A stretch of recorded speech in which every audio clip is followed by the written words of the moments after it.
Hello everyone, आप सभी का स्वागत है हमारे यूट्यूब चैनल केमिस्ट्री लोचा पर।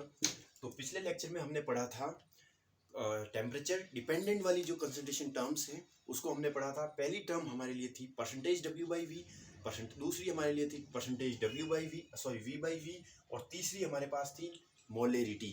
तो ये तीन टर्म हम पिछले लेक्चर में पढ़ चुके हैं। आज बारी है चौथे की, और चौथी टर्म्स हमारे पास जो है वो है नॉर्मेलिटी। नॉर्मेलिटी पढ़ने से पहले मैं आपको कुछ बेसिक चीज़ें हैं, हालांकि उनको हम मोल कॉन्सेप्ट में बहुत ही अच्छी तरीके से पढ़ेंगे, लेकिन फिर भी मैं आपको बता देता हूँ। मैक्सिमम बच्चों को आता होगा कि नंबर ऑफ मोल्स जो है वो किस तरीके से निकाले जाते हैं, वेट अपॉन मॉलिक्यूलर वेट। जैसे यदि मेरे पास कह दिया जाए कि 44 ग्राम CO2 है, CO2 गैस है, इसके मुझे नंबर ऑफ मोल्स निकालना है। नंबर ऑफ मोल्स निकालने हैं तो मैं इसका किस तरीके से नंबर ऑफ मोल्स निकालूंगा कि मेरे पास वेट दे रखा है 44 ग्राम, तो number of moles of CO2 44 gram divide by इसका जो मॉलिक्यूलर वेट होता है वो कार्बन का होता है 12 प्लस ऑक्सीजन का होता है 16 प्लस 16। दो ऑक्सीजन है, एक ऑक्सीजन का 16 होता है, दो का 16 प्लस 16, तो इसका मॉलिक्यूलर वेट कितना होगा 32 प्लस 12, ये हो जाएगा 44। मॉलिक्यूलर वेट 44, इट मीन्स इसके नंबर ऑफ मोल्स जो आएंगे वो 1 आ जाएगा।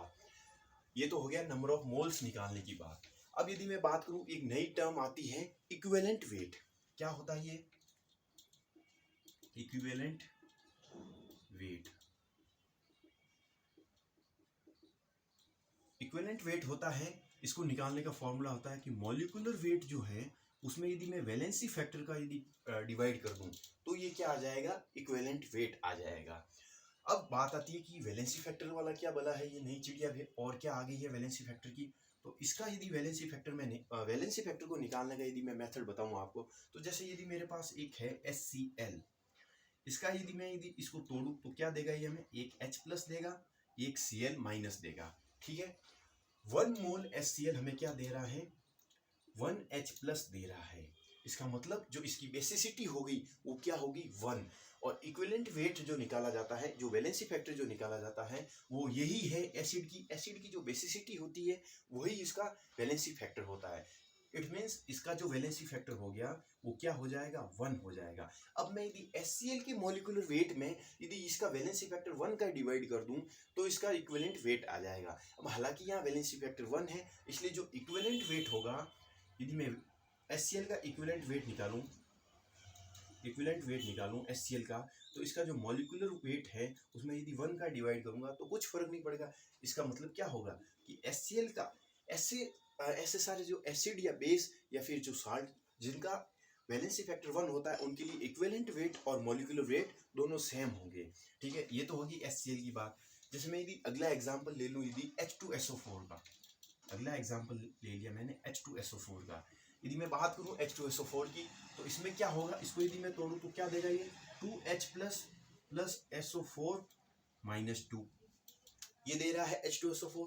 अब यहाँ क्या हो गया, यहाँ पे जो 1 मोल H2SO4 है, 1 मोल जो H2SO4 है वो हमें क्या दे रहा है, 2H प्लस दे रहा है, 2H प्लस दे रहा है। इसका मतलब इसकी बेसिसिटी जो हो गई वो क्या हो गई, 2 हो गई। ठीक है, तो इसका मतलब क्या होगा कि इसका जो मैं इक्विवेलेंट वेट निकालूंगा वो क्या होगा, इसके मॉलिक्यूलर वेट में मैं यदि 2 का डिवाइड कर दूंगा तो इसका जो है इक्विवेलेंट वेट आ जाएगा। इसको हम मोल कॉन्सेप्ट में बहुत ही अच्छी तरीके से पढ़ेंगे। अभी आप सिर्फ इतना समझ लो कि जो नंबर ऑफ मोल्स हैं वो वेट अपॉन मॉलिक्यूलर वेट, और जो इक्विवेलेंट वेट है वो निकाला जाता है मॉलिक्यूलर वेट बटे वैलेंसी फैक्टर। और अब एक नई चीज है gram equivalent. Number of gram equivalent क्या होता है, यदि मैं बात करूं कि नंबर ऑफ मोल्स में यदि मैं वैलेंसी फैक्टर का मल्टीप्लाई कर दूं तो क्या आ जाएगा हमारे पास, नंबर ऑफ ग्राम इक्विवेलेंट आ जाएंगे। इसको नंबर ऑफ ग्राम इक्विवेलेंट कैसे निकाल सकते हैं हम, नंबर ऑफ मोल्स में वैलेंसी फैक्टर का मल्टीप्लाई करने से। ठीक है, अब जैसे मेरे पास मॉलिक्यूलर वेट है, molecular weight upon valency factor, ये आ गया इक्विवेलेंट वेट आ गया। और नंबर ऑफ ग्राम इक्विवेलेंट निकालने का क्या हो गया, नंबर ऑफ मोल में वैलेंसी फैक्टर मल्टीप्लाई करने से। अब मैं यदि नॉर्मेलिटी की बात करूं तो इसका फॉर्मूला क्या होता है, इसका फॉर्मूला होता है number of gram equivalent present in 1 litre solution. ठीक है, ये हो गया इसका फॉर्मूला। यदि इसको मैं लिखूं तो क्या होगा, number of gram equivalent present in 1 litre solution, 1 litre of solution. ठीक है, अब मैं यदि बात करूं नॉर्मलिटी क्यों, तो सबसे पहले एक सवाल और हमारे दिमाग में आना चाहिए कि भाई जब मोल नंबर ऑफ मोल से हमारा काम चल रहा था, मोलरिटी से हमारा काम चल रहा था, तो ये नॉर्मलिटी टर्म डिफाइन करने की जरूरत क्यों पड़ी। इसको भी हमें एग्जाम्पल के थ्रू समझने की कोशिश करते हैं। जैसे यदि मैं पहला एग्जाम्पल लूँ, यदि HCl की जो रिएक्शन है वो NaOH के साथ करवाऊँ, किसकी रिएक्शन, HCl की रिएक्शन यदि NaOH के साथ करवाऊँ तो होगा क्या, इसका मैं यदि एसिड बेस टाइट्रेशन करवा रहा हूँ, क्या करवा रहा हूँ, acid base titration, acid base titration करवा रहा हूँ, तो होगा क्या कि HCl के जो 1 मोल HCl है वो हमें क्या दे रहा होगा, 1 मोल H प्लस 1 मोल Cl माइनस, यानी 1 मोल जो थे T बराबर 0 पे इसके 1 मोल थे, और T बराबर T पर इसके 1 मोल हो गए, और इसके भी 1 मोल हो गए।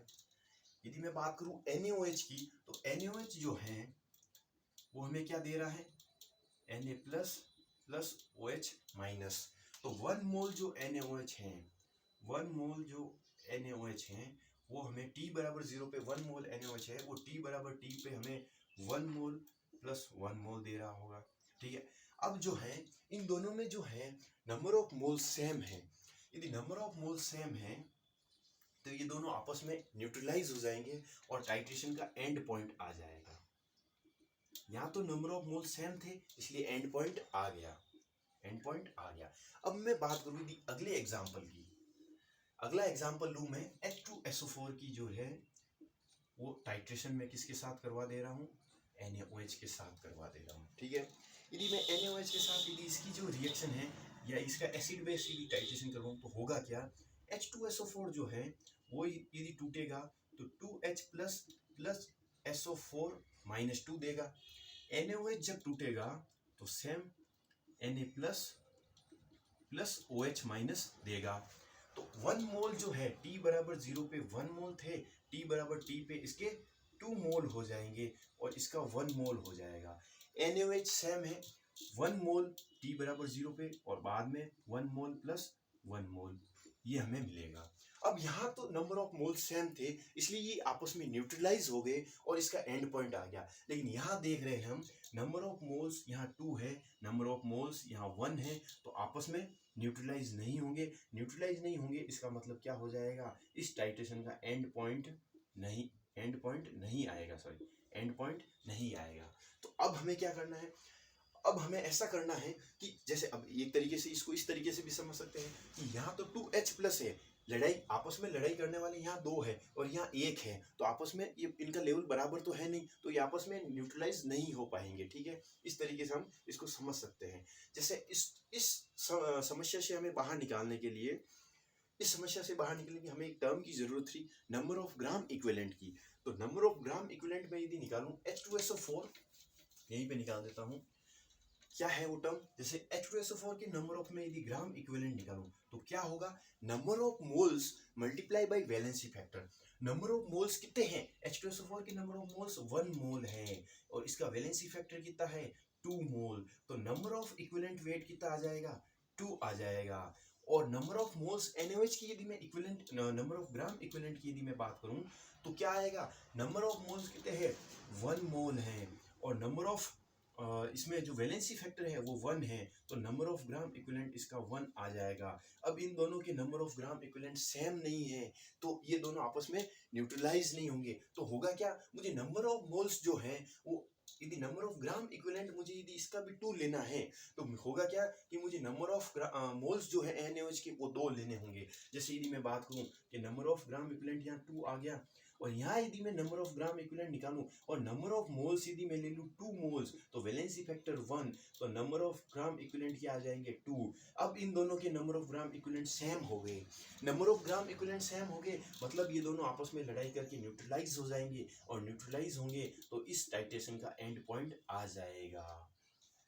मेरे हिसाब से ये सभी को ये बात समझ में आ गई होगी कि number of gram equivalent same होंगे तब आपस में लड़ाई करके न्यूट्रलाइज हो जाएंगे और एंड पॉइंट आ जाएगा।